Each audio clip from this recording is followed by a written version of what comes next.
मेरे प्यारे भाइयों और बहनों, आप सभी को सादर जय गुरुदेव।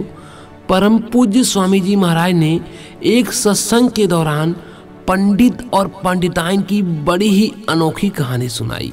वीडियो को स्किप मत कीजिएगा मेरे भाइयों और बहनों, बहुत ही अनोखी कहानी है। परम पूज्य स्वामी जी महाराज ने बताया, बुरा वक्त आ जाए तो उसे कैसे काटना चाहिए। देखो प्रेमियों, कहीं सूखा है, कहीं वर्षा है, कहीं बाढ़ आ गई है, लोगों के घर बह गए, खेती खराब हो गई। ऐसे वक्त कुदरत के आते रहते हैं, उन सबको झेलना चाहिए, बर्दाश्त करना चाहिए, क्योंकि काल भगवान को भी अपना हिसाब देना पड़ता है और वह लेते देते रहते हैं। यह सब तुम्हारे कर्मानुसार आता है। यह कर्म कर्जे का देश है। यहाँ कर्जा पाप पुण्य का तुम लाते रहते हो, फिर वही देना पड़ता है। एक बार अकाल पड़ा। एक पंडित पंडिताइन मुसीबत के मारे अपने घर परिवार से बहुत दूर दूसरे शहर में पहुँचे। वे एक सेठ के घर गए, उससे कहा, एक कमरा किराए पर दे दो, हम यहाँ रहकर कोई काम धंधा करेंगे।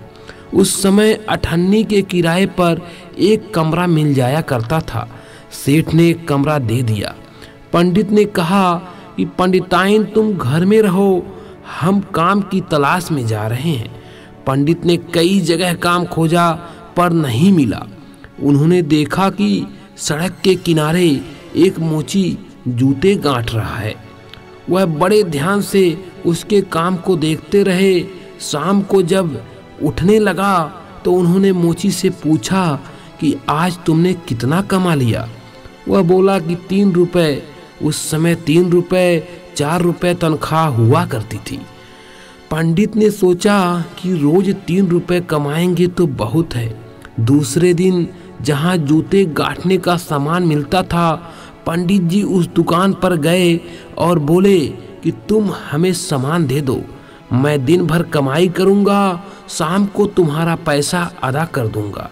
उस समय लोग अपने बात के पक्के होते थे।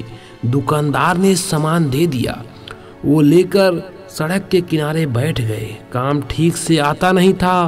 पहले दिन 1.5 रुपए मिले।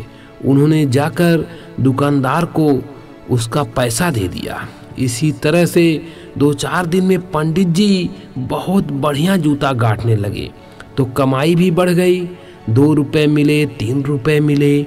वह जो रुपए कमाते पंडिताइन को दे देते और दोनों प्राणी आराम से रहने लगे। एक दिन पंडिताइन ने सेठ से कहा कि सेठ जी, हमें शहर दिखा दो, हमारे पंडित जी को समय नहीं मिलता है, उनको काम मिल गया है। सेठ पंडिताइन को लेकर बाजार की तरफ गए। इधर उधर देखते सेठ उसी सड़क पर गया जिधर पंडित जी जूते गांठ रहे थे।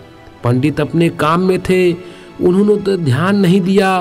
पंडिताइन ने देखा पंडित जी जूते गांठ रहे हैं तो उसे बड़ा धक्का लगा कि मेरे माँ बाप ने किसके साथ मेरी शादी करा दी, और वह घर लौट आई। उसने मन में सोचा कि मेरे पिताजी को धोखा हो गया। उसने पंडित जी का थाली लोटा अलग कर दिया। जब पंडित शाम को घर आए तो वह बोली कि रुपए तो हम लेंगे ही, लेकिन तुम्हारे बर्तन अलग कर दिए हैं, इसी में खाओ और उधर ही रहो। पंडित समझ गए कि इसको मालूम हो गया है कि मैं क्या करता हूँ, लेकिन कुछ बोले नहीं और अलग रहने लगे। कुछ दिन बाद पंडिताइन के मायके के शहर में अकाल पड़ा। उसके माता पिता भी घर बार छोड़कर संयोग से इसी नगर में आ गए। पंडिताइन की माँ नाचती, बाप ढोलक बजाता और इसी तरह से वो अपना पेट पालने लगे। उनकी बड़ी शोहरत हुई कि बहुत अच्छा नाचती हैं, उसका आदमी ढोलक बहुत अच्छा बजाता है। पंडिताइन ने देखा कि उसकी माँ नाच रही है और बाप ढोलक बजा रहा है। वह घर लौटी।